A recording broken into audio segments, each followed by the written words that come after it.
We are now coming to the end of the section, Dawn.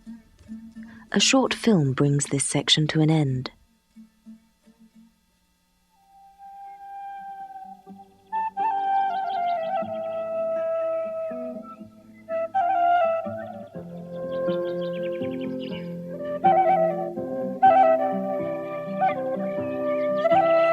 Not far from the city of Kermanshah in western Iran lies the Kurdish village of Ceyhunabad. A 10-mile-long byroad connects Ceyhunabad to the main provincial highway.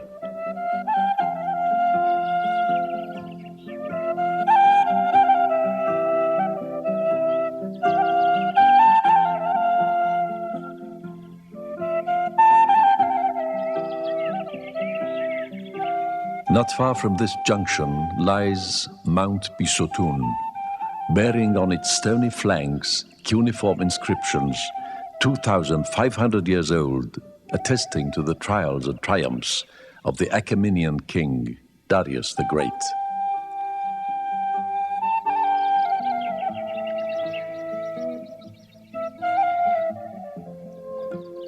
Ceyhunabad is a typical Iranian village with straw and clay-covered roofs and walls, and some trees here and there, breaking the monotony of mud-colored constructions. Notwithstanding its humble appearance, Ceyhunabad, in the past 150 years, has been a lively center of the age-old Persian mysticism.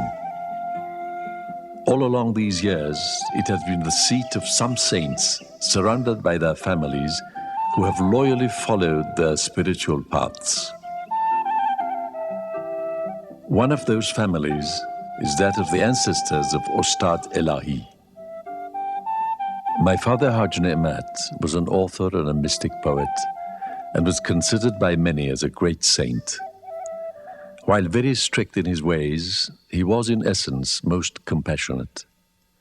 I never knew anyone whose faith would be equal to his. My mother, Sakina Khanum, was a woman of great virtue, completely devoted to my father, who used to say that he owed her the greater part of his success.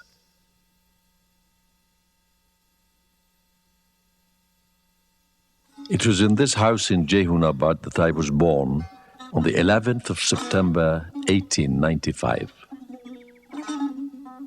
Our house was convenient in every respect.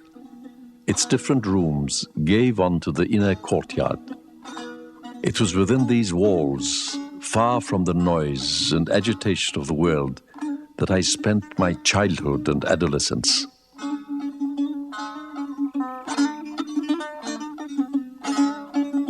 My father gave a good deal of attention to my moral education and my musical formation.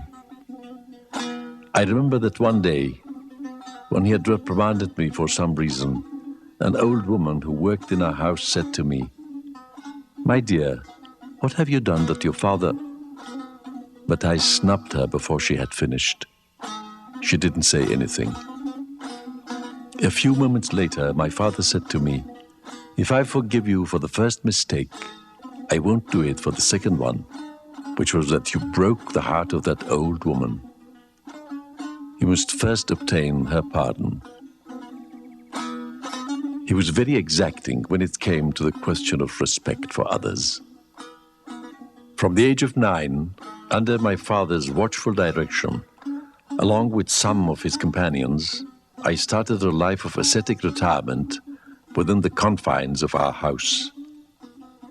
This life was to go on for 12 years, punctuated by interruptions of 10 to 15 days between the periods of 40-day fastings. Most of my time was given to music and prayer as well as studies.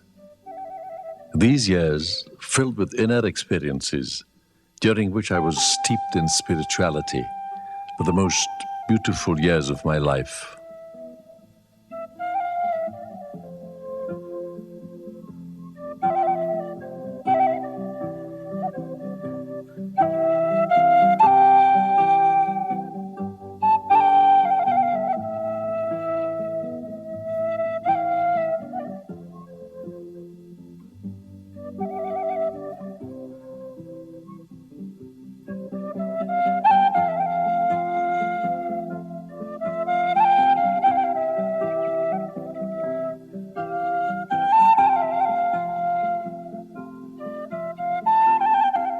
When I was 24, my father passed from this world. I was greatly distressed because in addition to his being my father and my guide, we were united by a very special spiritual bond. A new page was turned in my life.